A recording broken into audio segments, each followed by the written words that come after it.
J'espère que vous allez bien. Moi, je vais super bien comme d'habitude. Merci de m'écouter, merci de m'encourager. Beaucoup de petits bobos en ce moment. Donc, voilà, je vais pas entrer trop dans les détails. Alors, aujourd'hui, on va parler d'une histoire qui m'a fait très très mal, qui m'a vraiment touchée. Et d'ailleurs, bienvenue dans les histoires d'Akuma. À travers nos histoires, nous donnons des conseils et nous tirons chacun une leçon. Alors, c'est l'histoire de deux sœurs, la grande sœur et la petite sœur. Alors, la petite sœur, elle s'est mariée. Son mari, ils étaient encore au début, n'avaient pas assez d'argent. Son mari se débrouillait. Alors, à un moment donné aussi, la grande sœur, elle s'est aussi mariée. Elle était mariée à un simple petit soldat.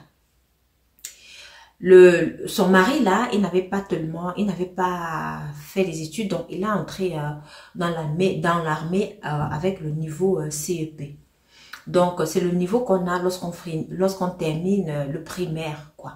C'est ce niveau-là qu'il avait, et avec ça, il est entré comme soldat dans l'armée. Ils vivaient leur vie avec sa grande sœur de l'autre côté, ils étaient là.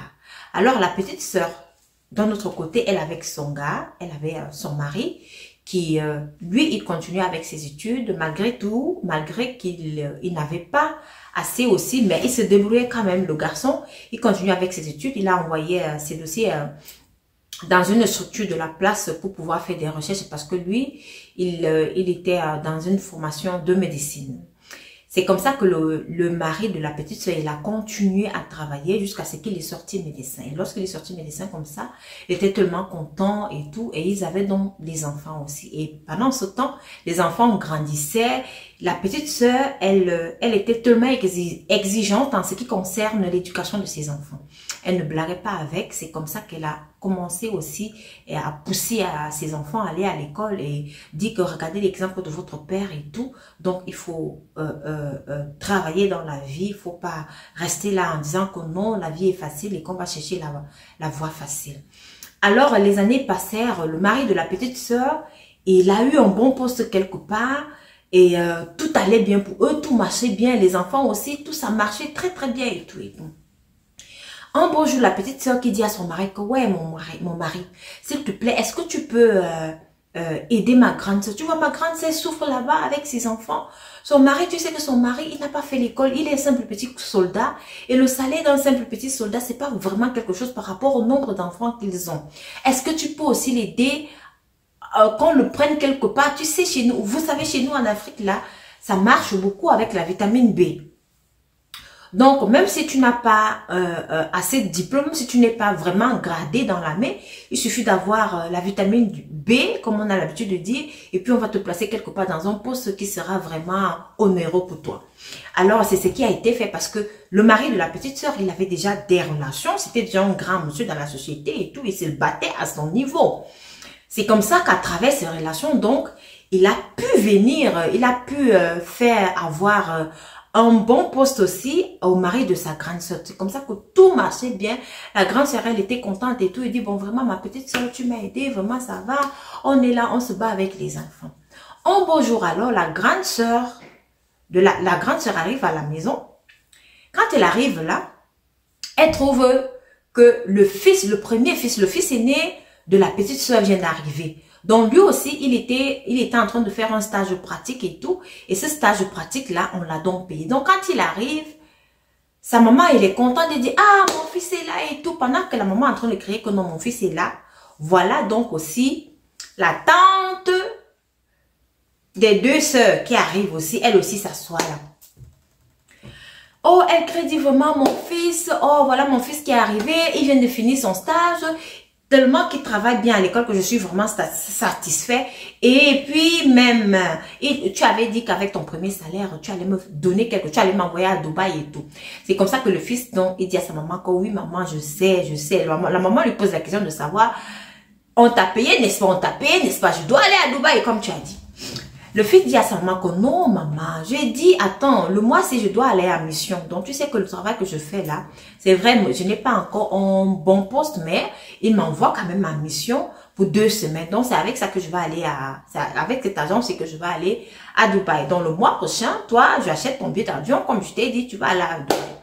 Alors, la petite sœur, elle est contente, elle dit, oh vraiment mon fils, c'est mon fils de 19 ans maintenant qui va en mission. Il va en mission. Pendant ce temps, la grande sœur et la tante étaient assises là et regardaient. Elle faisait semblant d'être contente, mais elle n'était pas contente.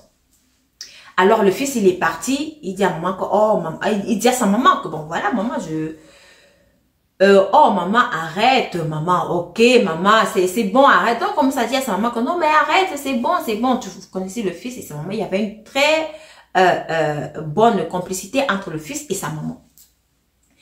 Alors les dames, là, la grande sœur et la tante, elles se lèvent, donc elles disent à la petite sœur que bon voilà, nous on va partir. Elle dit ok. Elles sont parties. Le fils aussi se lève et dit à sa maman que maman, je vais un peu me reposer avant de ressortir. Il est entré dans sa chambre.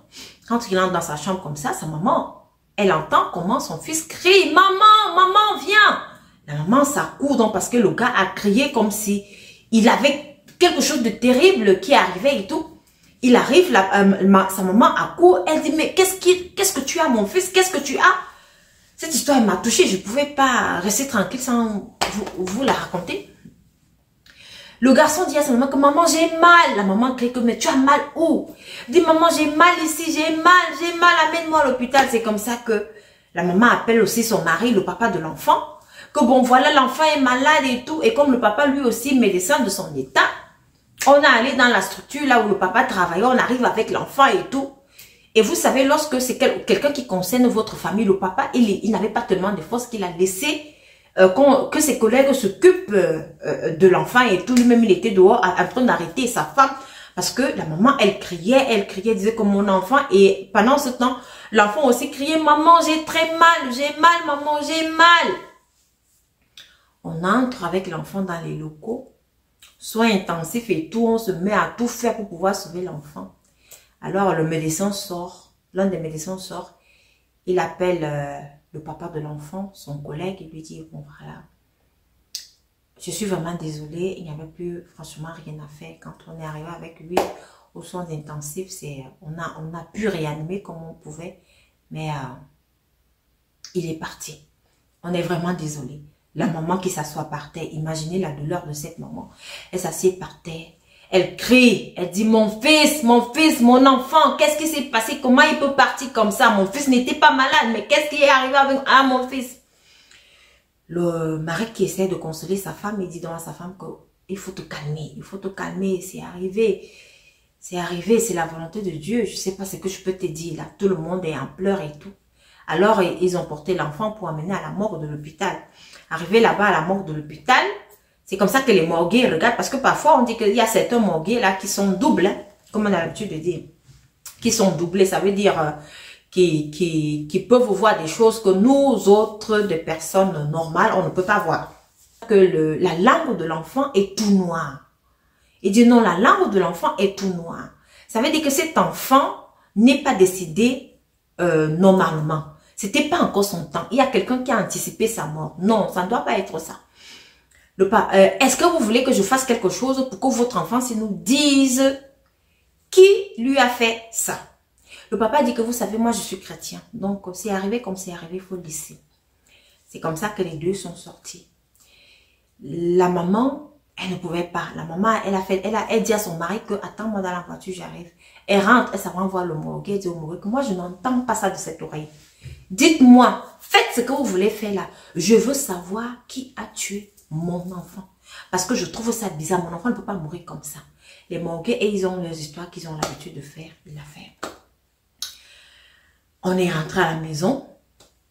Voilà le deuil. Vous savez, le deuil, les gens passent à la maison. La grande sœur, là où elle est là-bas, elle n'est pas passée. Hein, elle ne passe même pas chez sa petite sœur. Que bon, il y a deuil et tout.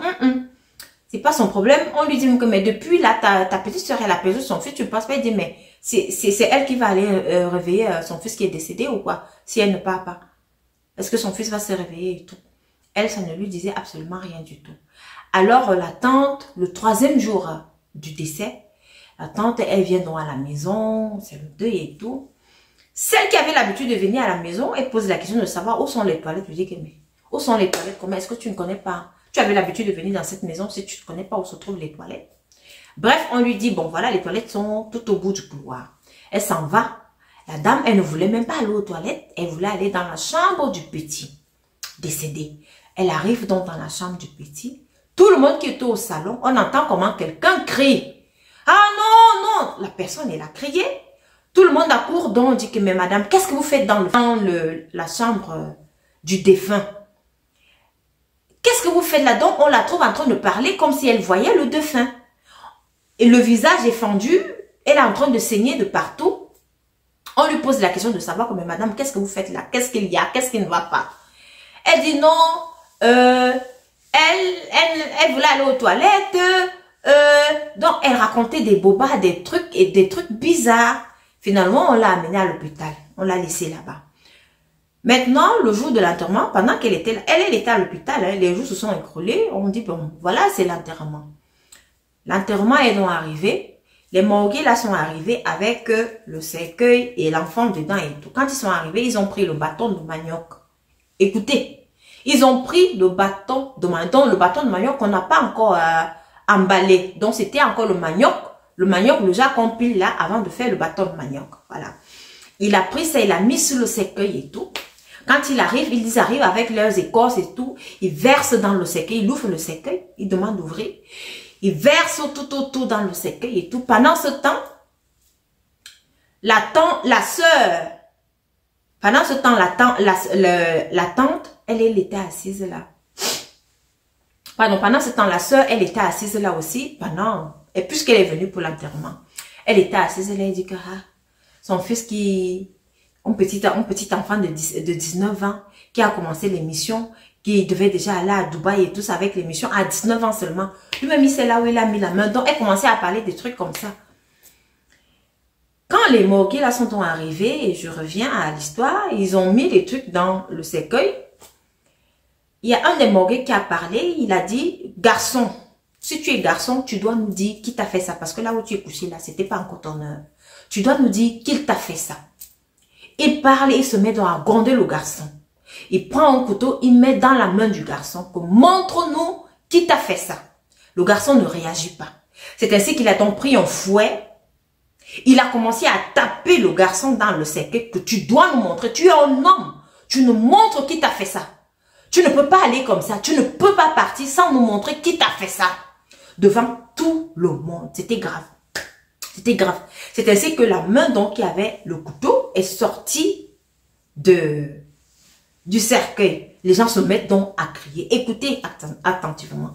C'est une histoire réelle, une histoire vraie. Alors, le morgué parle et dit que non. Tu es un enfant bête. Tu es idiot. Là où tu es couché, là, tu dois nous montrer qui t'a fait ça avant de partir. On voit comment l'enfant, étant couché dans le cercueil, froisse le visage. Il froisse le visage. C'est ainsi que le morgué appela donc les gens pour venir porter le cercueil. Il dit que touchez seulement le cercueil. Lorsqu'ils ont touché le cercueil, c'est comme si les gens qui portaient ce cercueil-là, ils ne le soutenaient pas. C'est comme si le cercueil, il s'envolait tout seul. Donc le cercueil est parti. C'est parti se mettre sur les jambes de la grande sœur. Écoutez attentivement, qui était assise dans la foule aussi. Dans la cour du deuil. C'est parti se mettre là-bas sur ses jambes. Et puis les jambes de la grande se sont cassées.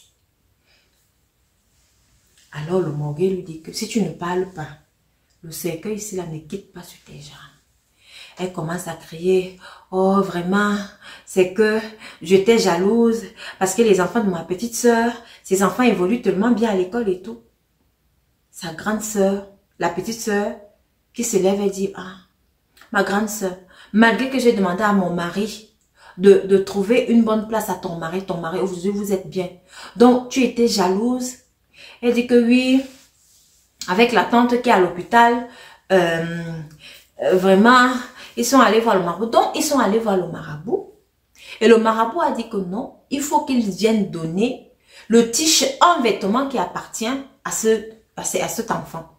C'est ainsi que la tante là, lorsqu'elle demandait les toilettes, donc aller aux toilettes, elle voulait aller dans la chambre du défunt pour prendre son t-shirt. Donc, on ne sait pas si c'est le défunt qu'elle avait vu là-bas ou alors c'est quelqu'un d'autre qui lui a donné un coup, je sais pas, on ne sait pas exactement. Et pendant ce temps, la tante là, elle est décédée à l'hôpital. Le jour de l'enterrement, elle est décédée. Alors, le marabout continue à dire à la dame que tu vas parler. Elle dit non, c'est qu'on était jalouse. On est allé voir le marabout, il nous a dit de faire ceci. Un petit enfant comme ça, il commence avec le succès à 19 ans. Moi, je ne pouvais pas. Elle a commencé à parler. Parler. Elle alors, elle avait déjà les jambes cassées. Lorsqu'elle a fini d'avouer, le cercueil aussi, le morgue qui était là, il a demandé à ceux qui portaient le cercueil de retoucher le cercueil et tout. Ils sont allés reposer dans la cour du deuil, là où c'était. Et c'est ainsi que l'enfant qui était dans le cercueil, il est redevenu normal comme il était. Alors on a porté la grande sœur, on l'a amenée à l'hôpital là-bas, elle aussi, elle est décédée. La leçon de cette histoire-là, il faut toujours, faut cacher votre bonheur. Il faut cacher votre bonheur. Il faut même cacher la réussite de vos enfants. C'est pas bien de dire tout le temps, oh mon enfant il a réussi à tel examen, oh mon enfant il a eu une mission, il va aller à tel endroit, parce que tu ne sais pas. Tu ne sais pas, vous ne connaissez pas le cœur des gens. Tu peux dire à ta soeur, ou à ton frère, ou à ton oncle, ou à ta tante. Tu te dis que non, c'est ta famille, ils vont aussi être contents comme toi. Mais non, je dis tout le temps, le dehors il est risqué, mais l'intérieur aussi est risqué. Parfois on ne connaît pas là où le malheur vient, hein, on ne connaît pas. On se dit, non, ça sera dehors, mais c'est là, le malheur, il est juste là à côté. Voilà donc l'histoire qui s'est passée entre deux sœurs, une histoire bien triste.